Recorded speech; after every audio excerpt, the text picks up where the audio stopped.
한미소는 지리산 생태보호센터의 아침 햇살 속에서 더욱 빛났다. 10살의 민지는 매일 아침 이곳에서 특별한 친구들을 만나는 순간을 기다렸다.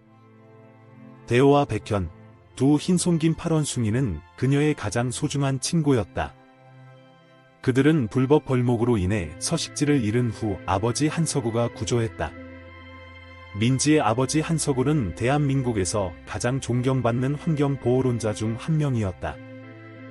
그는 딸에게 자연과 동물을 사랑하는 법을 가르쳤고 지리산 생태보호센터는 그들의 집이자 천국이었다. 매일 아침 민지는 대호와 백현에게 아침 식사를 가져다주며 그들의 특별한 우정을 키워갔다. 대호야, 백현아, 민지가 부르면 두 원숭이는 즉시 반응했다.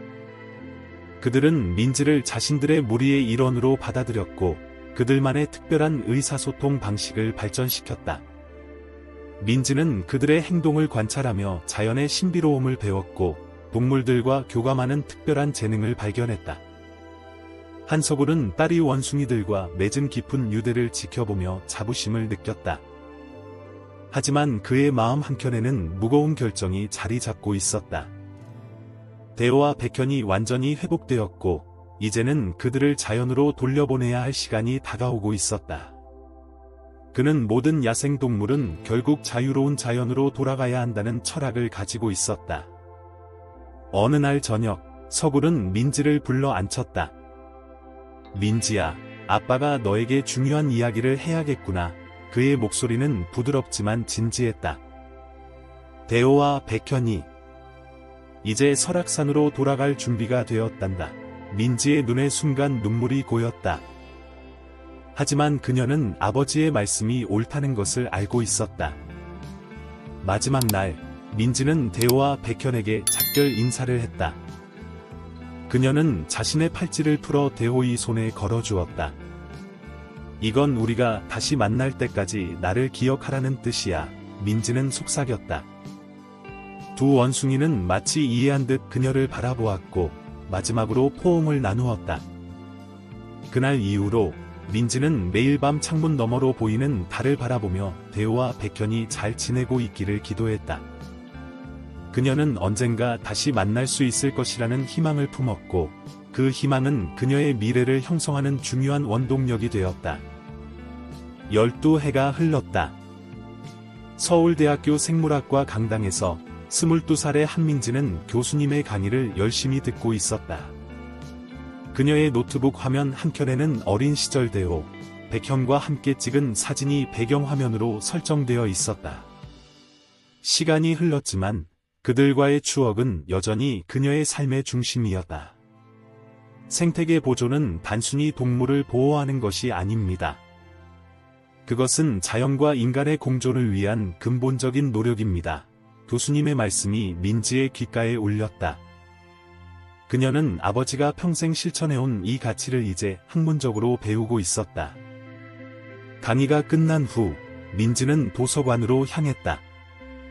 도서관에서 그녀는 설악산 국립공원에 관한 모든 자료를 찾아보았다. 흰손긴 팔원숭이들의 서식지 현황, 생태계 변화, 그리고 보호 활동에 대한 보고서들을 꼼꼼히 살펴보았다. 그러던 중 한 기사가 그녀의 시선을 사로잡았다. 설악산에서 흰손긴 팔원숭이들의 새로운 군집이 발견되었다는 내용이었다. 이게 바로 내가 찾던 거야. 민지는 흥분된 마음을 진정시키며 아버지에게 전화를 걸었다. 아빠, 제가 중요한 결정을 했어요. 졸업 논문 주제로 설악산의 흰손긴 팔원숭이 재도입 프로그램의 성공 사례를 연구하고 싶어요. 그리고 잠시 숨을 고른 뒤 이어갔다. 대호와 백현을 찾고 싶어요.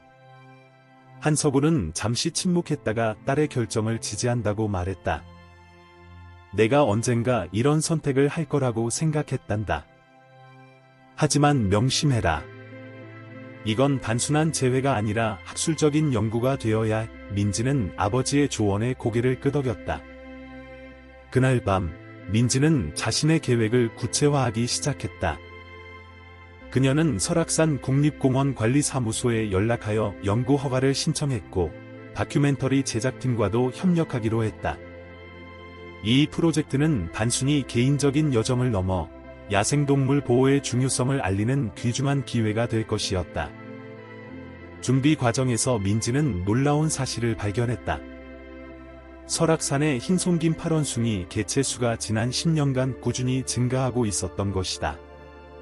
이는 아버지의 재도입 프로그램이 성공적이었음을 증명하는 증거였다. 민지의 가슴은 희망으로 부풀었다. 어쩌면 대호와 백현도 이 성공의 주인공일지 모른다는 생각에 그녀의 눈시울이 붉어졌다. 봄이 다가오면서 민지의 탐사 준비는 막바지에 이르렀다. 그녀는 어린 시절의 일기장을 펼쳐보며 대호와 백현의 특징적인 행동들을 다시 한번 기록했다. 이 정보들은 그들을 찾는 데 결정적인 단서가 될 것이었다. 창밖으로 보이는 달을 바라보며 민지는 곧 다가올 재회를 꿈꾸었다. 설악산 국립공원의 새벽 공기는 민지의 기억 속 지리산과는 사뭇 달랐다. 안개가 자욱한 산자락을 바라보며 그녀는 깊은 숨을 들이마셨다. 다큐멘터리 촬영팀과 현지 가이드들이 장비를 점검하는 동안 민지는 자신의 현장 노트에 첫 인상을 기록했다. 드디어 왔구나. 민지는 속삭였다. 그녀의 팀에는 베테랑 산악 가이드 김준호와 야생동물 전문가 박소연이 포함되어 있었다. 소연은 민지에게 다가와 지도를 펼쳤다. 이 구역에서 최근 흰손긴 파런숭이들의 활동이 목격됐어요. 우리의 첫 탐사 지점이 될 거예요. 첫날의 탐사는 예상보다 힘들었다. 험준한 지형과 울창한 수풀을 헤치고 나아가면서 민지는 어린 시절 대호와 백현이 보여주었던 나뭇가지 사이를 움직이는 방식을 떠올렸다. 여기 보세요. 갑자기 준호가 외쳤다. 나무 껍질에 선명한 흔적이 남아 있었다. 분명 흰손긴 파런숭이들의 영역 표시였다. 이어지는 며칠 동안 팀은 더 깊은 산속으로 들어갔다. 촬영팀은 민지의 탐사 과정을 꼼꼼히 기록했고 그녀의 진지한 연구 자세와 흰손긴 파런숭이들을 찾는 열정적인 모습이 카메라에 담겼다. 어느 날 오후 그들은 신선한 과일 껍질과 새로운 둥지 자리를 발견했다. 이건... 민지의 손이 떨렸다. 그녀가 발견한 것은 대호가 어렸을 때 즐겨하던 특별한 방식으로 벗겨진 과일 껍질이었다. 대호는 항상 과일을 나선형으로 벗기는 것을 좋아했었다. 이건 분명 대호야. 확신해요. 소연은 회의적인 눈빛으로 민지를 바라보았지만 그녀의 확신은 흔들리지 않았다. 날씨가 급격히 변하기 시작했다. 먹구름이 몰려오고 바람이 거세지면서 팀은 안전한 대피소를 찾아야 했다. 이대로는 위험해요. 계곡 쪽으로 가야 해요. 준호의 외침이 비바람 소리에 묻혔다. 민지는 갑자기 무언가를 깨달았다. 이런 날씨에 흰손긴 파런숭이들은 항상 특정한 패턴으로 움직인다는 것을. 아니에요. 저를 따라오세요. 민지가 앞장섰다. 그녀는 어린 시절 대호와 백현이 비 오는 날이면 항상 높은 곳을 선호했던 것을 기억했다. 팀은 민지의 직감을 따라 고도가 높은 바위 능선으로 향했다. 그곳에서 그들은 완벽한 자연 동굴을 발견했다. 안전한 대피소에서 밤을 보내면서 민지는 자신의 일기장을 펼쳤다. 번개가 번쩍일 때마다 그녀는 과거 지리산에서 폭풍우가 칠 때면 대호와 백현이 보여주었던 용기를 떠올렸다. 그들은 항상 서로를 보호하며 가장 안전한 곳을 찾아내는 놀라운 능력이 있었다. 동굴 벽에 기대어 앉아있던 민지의 눈에 무언가가 반짝였다. 손전등을 비춰보니 그것은 오래된 팔찌의 부서진 조각이었다. 그녀의 심장이 멈추는 것 같다. 12년 전 대호에게 건네주었던 바로 그 팔찌였다. 폭풍우가 지나간 다음 날 아침 동굴에서 나온 탐사대는 완전히 다른 풍경과 마주했다. 쏟아진 비로 땅이 푹 젖어 있었고 이전에 발견했던 흔적들 대부분이 사라져 있었다. 하지만 민지의 얼굴에는 미소가 번졌다. 어젯밤 발견한 팔찌 조각이 그녀에게 새로운 희망을 준 것이다. 이제 우리가 찾는 방향이 맞다는 걸 알아요. 민지가 팀원들에게 말했다. 소연은 지도를 펼쳐놓고 이 지역의 지형을 자세히 설명하기 시작했다. 이 고도에 사는 흰손긴 파런숭이들은 보통 특정한 구역을 자신들의 영역으로 삼아요. 우리가 발견한 흔적들로 보아 그들의 주요 활동 범위가 이 부근일 가능성이 높습니다. 탐사를 재개하면서 팀은 새로운 전략을 세웠다. 민지는 어린 시절 대호와 백현이 좋아하던 과일들을 가지고 다니기 시작했다. 그들은 특히 무화과를 좋아했어요. 향을 맡으면 알아볼 거예요. 그녀의 말에 준호는 고개를 끄덕였다. 영리한 생각입니다. 후각은 오랫동안 기억에 남거든요. 오후가 되자 놀라운 발견이 이어졌다. 높은 나무 위에서 최근에 만들어진 둥지를 발견한 것이다. 더욱 흥미로운 것은 둥지 주변의 특이한 배치로 모인 나뭇가지들이었다. 이건... 민지의 목소리가 떨렸다. 백현이가 항상 하던 거예요. 둥지 주변에 나뭇가지를 부채꼴 모양으로 놓는 거요. 촬영팀은 이 모든 순간을 놓치지 않고 카메라에 담았다. 그들도 이제 민지의 이야기에 깊이 빠져들고 있었다. 한 카메라맨이 민지에게 다가와 물었다. 어떻게 그렇게 확신하실 수 있나요? 민지는 잠시 생각에 잠겼다가 대답했다. 그건 마치 오래된 친구의 필체를 알아보는 것과 같아요. 설명하기는 어렵지만 가슴으로 느낄 수 있는 거죠. 해가 저물어갈 무렵 멀리서 흰손긴 파런숭이의 특유의 울음소리가 들려왔다. 모두가 숨을 죽이고 귀를 기울였다. 이건 영역 표시를 위한 소리예요. 소연이 설명했다. 하지만 민지는 고개를 저었다. 아니에요. 이건 다른 의미예요. 그녀의 눈에서 눈물이 흘러내렸다. 이건 대호가 불안해할 때 내는 소리예요. 그날 밤 캠프에서 팀은 중요한 토론을 했다. 소연은 이 지역에서 최근 발견된 몇몇 흰손긴 파런숭이 무리들 간의 영역 다툼에 대해 이야기했다. 이 상황에서 우리가 더 깊이 들어가는 것이 그들에게 스트레스가 될 수 있어요. 하지만 민지는 다른 생각이었다. 우리는 그들을 보호하기 위해 여기 있는 거예요. 대호와 백현이 위험에 처해 있을지도 모른다면 우리가 도와줘야 해요. 밤이 깊어가는 동안 민지는 텐트 밖으로 나와 달빛 아래 앉았다. 그녀는 주머니에서 찢어진 팔찌 조각을 꺼내 바라보았다.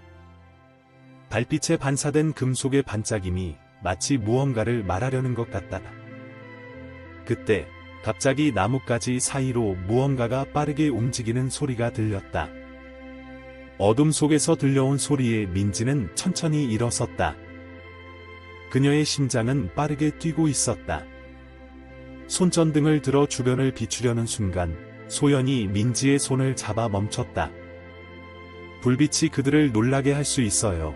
그녀의 속삭임에 민지는 고개를 끄덕였다. 달빛만으로도 충분했다. 나무 위에서 한 형체가 움직이고 있었다. 크고 우아한 움직임은 분명 성체 흰손긴 파런숭이의 것이었다. 민지의 심장이 거의 멈출 것 같다.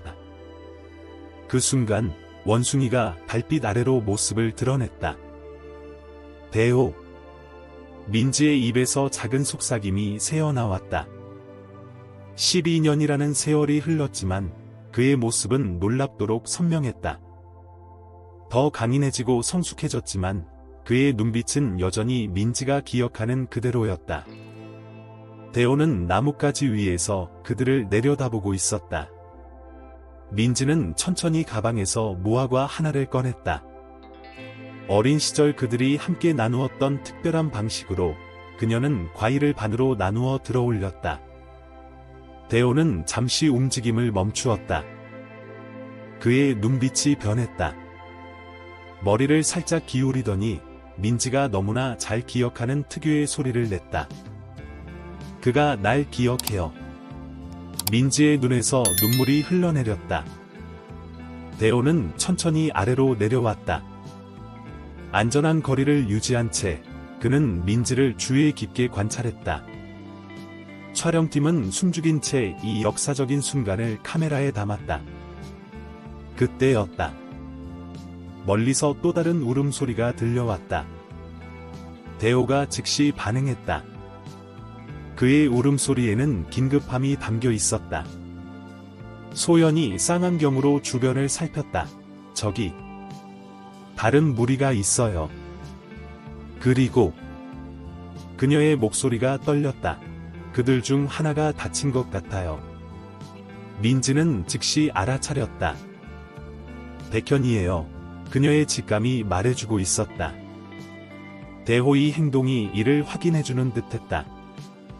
그는 계속해서 민지를 바라보다가 울음소리가 들려온 방향으로 고개를 돌렸다. 우리가 도와줘야 해요. 민지가 단호하게 말했다. 하지만 상황은 복잡했다. 다른 무리의 영역을 침범하는 것은 위험할 수 있었다. 더구나 밤이 깊어가고 있었다. 준호가 걱정스러운 목소리로 말했다. 하지만 밤에는 너무 위험해요. 대호는 마치 그들의 대화를 이해하기라도 하듯 다시 한번 특별한 소리를 냈다. 그리고는 천천히 나무 위로 올라가기 시작했다. 몇 미터 올라간 후 그는 다시 아래를 내려다보며 기다렸다. 그가 우리를 인도하려고 해요. 민지의 눈이 빛났다. 팀원들은 서로를 바라보았다. 이것은 분명 위험한 모험이 될 것이었다. 하지만 그들은 모두 민지의 눈에서 흰 송긴 파런숭이들에 대한 깊은 사랑과 걱정을 볼 수 있었다. 달빛이 비치는 숲속에서 민지와 팀원들은 대호의 인도를 따라 조심스럽게 전진했다. 그들의 발걸음은 무거웠지만 단호했다. 소연은 구급약품 가방을 꼭 쥐고 있었고 준호는 팀의 안전을 위해 주변을 예리하게 살폈다. 갑자기 대호가 멈췄다. 앞쪽 나무 사이로 여러 마리의 흰 송긴 파런숭이들이 보였다. 그중 한 마리가 나뭇가지 위에 웅크리고 있었다. 백현이에요. 민지가 속삭였다. 백현의 모습은 달랐지만 그의 특유의 자세는 여전했다. 다른 무리의 원숭이들이 경계하는 듯한 소리를 냈다. 대호는 즉시 그들에게 응답했다. 그의 소리에는 묘한 권위가 실려 있었다. 놀랍게도 다른 원숭이들이 조금씩 물러났다. 대호가 이 지역의 우두머리였군요. 소연이 감탄했다. 민지는 천천히 백현에게 다가갔다.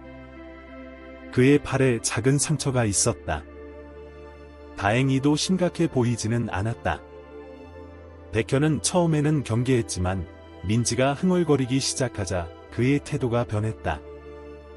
그것은 그들이 어렸을 때 함께 부르던 노래였다. 소연이 재빨리 상처를 치료하는 동안 민지는 놀라운 광경을 목격했다. 대호는 다른 무리와 의사소통을 하고 있었다. 그의 리더십은 두 무리 간의 긴장을 해소시키고 있었다. 그는 여전히 다른 이들을 보호하는 것을 잊지 않았네요. 민지의 눈에 자부심이 어렸다. 백현의 치료가 끝나자 그는 민지를 향해 특별한 소리를 냈다. 그것은 그들이 헤어지던 날 마지막으로 들었던 것과 같은 소리였다. 민지는 주머니에서 오래된 팔찌 조각을 꺼내 백현에게 보여주었다. 그는 팔찌를 유심히 바라보더니 천천히 손을 뻗어 만져보았다. 해가 떠오르기 시작했다. 아침 햇살이 숲을 황금빛으로 물들였다. 민지는 이제 떠나야 할 시간이 왔음을 알았다. 그녀의 연구는 성공적이었다. 대호와 백현은 단순히 생존한 것이 아니라 이 생태계에서 중요한 역할을 하며 번영하고 있었다. 이제 우리의 역할은 그들의 영역을 보호하는 거예요. 민지가 팀원들에게 말했다. 그들은 모두 동의했다. 이 경험은 단순한 재회를 넘어 자연 보호의 중요성을 보여주는 살아있는 증거였다. 마지막으로 민지는 대호와 백현을 바라보았다. 우리가 다시 만날 때까지 건강하게 지내.